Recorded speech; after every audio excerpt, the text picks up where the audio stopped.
House Republicans using the power of their gavel to drive home one critical point that could shape the entire 2024 election: that Donald Trump is facing multiple criminal charges for mishandling classified documents. I mean, that was ultimately the result of their much-hyped hearing featuring Robert Hur, the special counsel who investigated President Biden's handling of classified information. Today, Hur repeated his report's findings that the evidence did not support any charges for Biden. We did not, however, identify evidence that rose to the level of proof beyond a reasonable doubt. Because the evidence fell short of that standard, I declined to recommend criminal charges against Mr. Biden. Republicans had hoped that the hearing would amplify Hur's claims about Biden's age and memory, but that was before Biden's fiery State of the Union address. So in the end, the key takeaways from the hearing today were about why Trump is facing criminal charges. At one point, Hur, who's a GOP appointee, was asked to read aloud parts of his own report detailing Trump's behavior during the Mar-a-Lago probe. Unlike the evidence involving Mr. Biden, the allegations set forth in the indictment of Mr. Trump, if proven, would present serious aggravating facts. Keep going. Congresswoman, I'm happy to have you read the words in my report. Well, it's your report, so I think it actually is more fitting that you read those. Most notably, after being given multiple chances to return classified documents and avoid prosecution, Mr. Trump allegedly did the opposite. Keep going. According to the indictment, he not only refused to return the documents for many months, but he also obstructed justice by enlisting others to destroy evidence and then to lie about it. And now Trump is facing 40 felony counts ranging from willfully retaining national security documents to destruction of evidence and conspiracy to obstruct justice. Trump hasn't helped his defense with his public statements.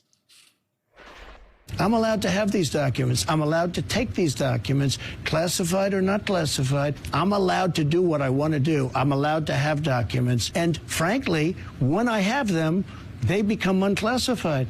People think you have to go through a ritual. You don't. And this shouldn't even be a case. But once you get a subpoena, you have to turn them over. I know this. I don't even know that because I have the right to have those documents. So I don't really know that.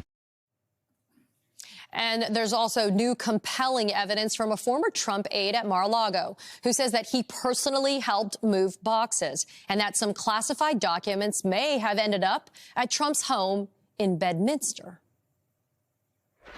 We got to the airport. I ended up loading all the luggage I had, and he had a bunch of boxes. You noticed that he had boxes? Oh, yeah. They were the boxes that were in the indictment, the white banker's boxes. That's what I remember loading. And did you have any idea at the time that there was potentially U.S. national security secrets in those boxes? No clue. No, I had no clue. I mean, we were just taking them out of the Escalade, piling them up. I remember they were all stacked on top of each other, and then we're lifting them up to the pilots. That former aide also talking about the possible attempt to obstruct justice by allegedly conspiring to delete security footage. I remember him saying, hey, by the way, Walt's coming tomorrow. Oh, cool. That's great. I was like, okay. It wasn't until the following day when we're out walking, he's like, hey, by the way, it's a secret. Don't tell anybody Walt's coming. And well, why? Well, he needs me to find something out before he gets here. Oh, what's that? He needs me to, how long the camera footage is saved at Mar-a-Lago. And I'm like, oh, that's odd. Why do you need the camera footage? Why do you need to know how long it's saved? And his response was, I think they're looking for somebody that was there. A key hearing in Jack Smith's classified documents case against Trump is set for this Thursday. Meanwhile, there's also news today on Trump's first criminal trial, the hush money case in New York. A Trump filing today saying he may blame his lawyers for the criminal scheme, but he'll try to do that without losing the attorney-client privilege. Joining me now is Joyce Vance, former U.S. attorney and MSNBC legal analyst and the co-host of the #Sisters-in-Law podcast, and Leah Littman, law professor with the University of Michigan and co-host of the Strict Scrutiny podcast. Two of the very best getting us started this evening. So happy to see both of you. Joyce, I'd like to begin with you.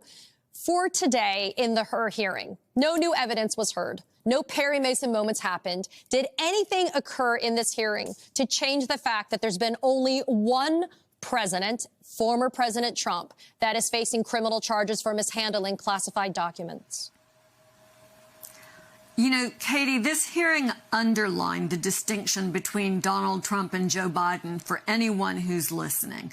It's very clear when you read Hur's report and when you hear Hur repeat his report out loud at the request of one of the congresswomen, that there's distinction is that Donald Trump engaged in an extensive effort to hide the amount of classified information that he had retained.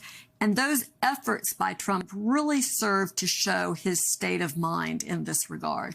So Hur, when he talks about Joe Biden, who voluntarily turns over material after he finds it, sits, by the way, for an interview with prosecutors, something Donald Trump has never done. All of this goes to show the distinction between the two cases. And now, frankly, it's out in the open even more than it was after Hur published the written report. You know, Leah, the Republicans in the House trying to equate Biden and Trump's conduct, kind of raising their arms, flailing about and complaining that Trump was charged and Biden wasn't. But I think what really stood out were how different those two situations actually are, specifically when it comes to criminal intent. It's really difficult not to distinguish the two situations. I mean, on one hand, you have someone who was asked to turn over information, allegedly ordered other people to destroy it and hide it, and that's part of why he's being charged for obstruction of justice. And on the other hand, you have someone who was apologetic, sat for interviews, willingly turned it over, again, underscoring the differences that in Donald Trump's world, he is very concerned about what he will do for Donald Trump. Whereas when confronted with possibly having information that he should not have, Joe Biden cooperated with the federal government and investigators to return the information to them, again, underscoring just some of the many differences between the two candidates. Joyce, Democrats also pressing Hur on what he said in his report about Biden's age and memory. Take a quick listen. Congressman, politics played no part whatsoever in my investigative steps. But you understood nevertheless, the words didn't you, that I put in my report. Mr. Hur, you cannot tell me you're so naive as to think your words would not have created a political firestorm. You understood that, didn't you, when you wrote those words? I mean, Joyce, the question that lingers, right? Hur's not stupid. He's got a pretty untarnished record going into this special counsel assignment.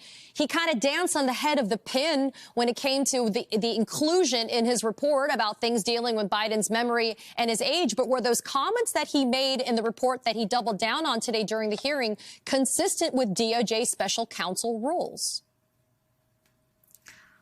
So I think any prosecutor you talk to will tell you that these sorts of comments are unfortunate, that they're inappropriate. Maybe they don't violate protocol, so to speak, but prosecutors know better than to comment on cases when they're not going to indict a defendant.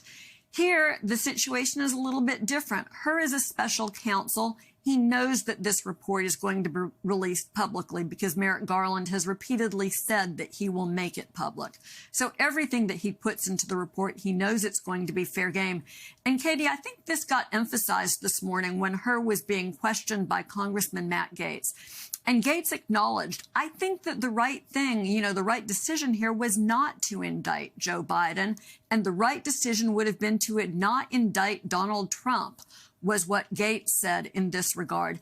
And then he went on to make the political comments, right? The law aside, he says, but of course, Joe Biden, was either old or was being deceptive. And so I think that's the point here, that Hur permitted himself to be used for a political narrative. That's not a prosecutor's job.